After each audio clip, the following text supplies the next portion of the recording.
Parce qu'on enlève dans du blé comme ça, tout ce qui est blé cassé, mauvaise graine, même le très gros, on le calibre. Donc il faut que ce soit toujours un blé bien homogène, qui soit dépoussiéré au maximum.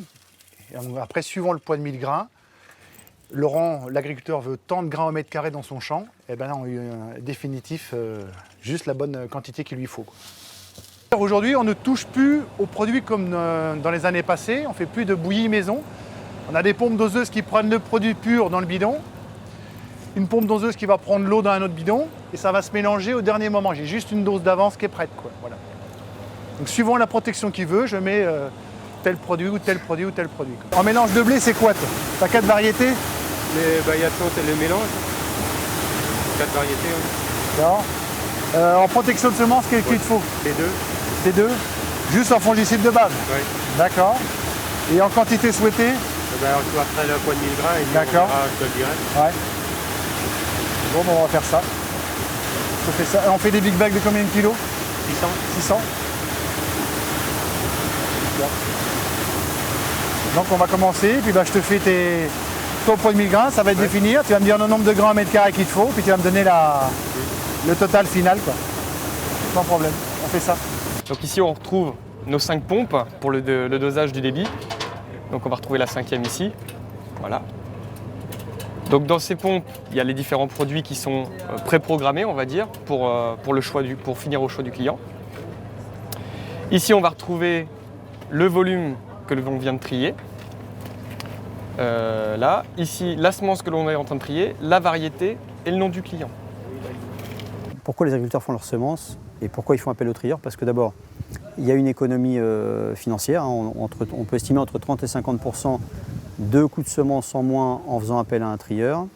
Second intérêt, c'est la partie traitement. On adapte les traitements à la carte, c'est-à-dire qu'on arrive dans une exploitation agricole, on est capable, selon le parcellaire de l'agriculteur, de définir une stratégie différenciée. C'est vraiment le concept.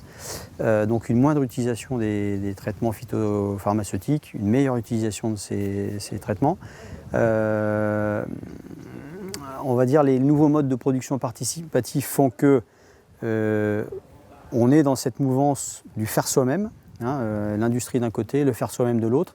Notre métier est dans cette à le vent en poupe par rapport à cette utilisation. Maintenant, il y a des choses aussi à long terme qui peuvent être une menace, à savoir la propriété intellectuelle. On parle d'OGM demain, on parle d'hybride. Est-ce qu'on pourra demain laisser le droit à l'agriculteur de reproduire ses semences? Ça, c'est une inquiétude. C'est une menace qui pourrait voir le jour. Ceci dit, il y a aussi des points positifs. Les points positifs, on est capable de mélanger des variétés. Ça se développe énormément. Une région comme ici, en Mayenne, 40% des lots qui sont passés au triage et au traitement de semences, ce sont des mélanges de variétés, pour avoir une baisse de fongies en végétation, aussi pour avoir des récoltes qui soient plus stables, plus homogènes. Il y a quand même un point important cette année, c'est l'arrêt du gaucho, l'imidaclopride. Il y a une décision d'arrêter le gaucho cette année. C'est vrai que ça va être un séisme pour la profession semencière dans son ensemble, que ce soit les trieurs, les stations de semences, aussi pour l'agriculteur avec des problématiques de traitement en végétation. C'est tout, on a pris acte de cette décision. Des solutions existent, des semis plus tardifs pour l'agriculteur. Ceci dit, si c'est pour se retrouver à faire des traitements en végétation demain, on peut se poser la question de l'intérêt. Mais nous, on est prêt à répondre à cette nouvelle demande en espérant qu'il y ait des nouvelles solutions qui arrivent sur le marché.